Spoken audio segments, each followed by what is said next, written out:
First, though, let's get to the latest on the fighting on the ground. The areas in red on this map show exactly where Russian forces are currently occupying Ukrainian territory. Now, the Kremlin's troops now spreading their effort across the country, moving further into the western regions. And NewsNation correspondent Robert Sherman joins us live from Lviv. So, Robert, talk about the strategy here.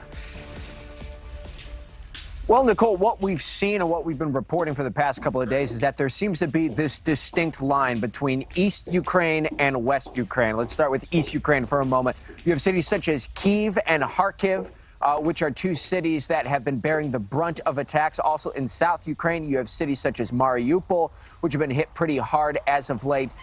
But now you're starting to see the lines blur between those cities and out west. So one city that I want to give you an example of is Dnipro. This is more of a centralized city, kind of in between Kyiv somewhere in between Kyiv and Mariupol.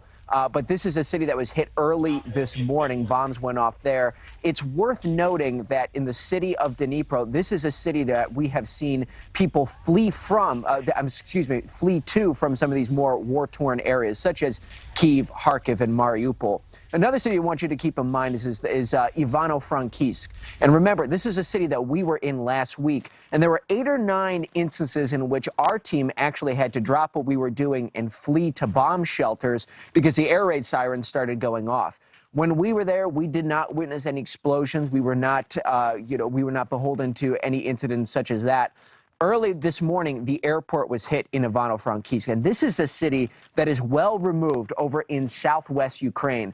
Another city that was hit was Lutsk, and once again, it's the same story. The airport is the one that was hit. So when we're not looking at cities that have been hit in the east and the south, the cities that are not in those territories, for the most part, it's airports that we're seeing a lot of the Russian military go after. Where we are right now is Lviv. This is really the largest metropolitan area in western Ukraine. So far, things have been pretty quiet out here. But what I will tell you is that there is this tension in the air. And there are a lot of people here who feel as though that it's not a matter of if, but when this area ends up getting attacked. Nicole? We, of course, want you to continue to stay safe. Robert, thank you for your reporting. We'll check back with you. Thank you for watching. Click the red subscribe button below so you can get more of NewsNation's fact-driven, unbiased coverage.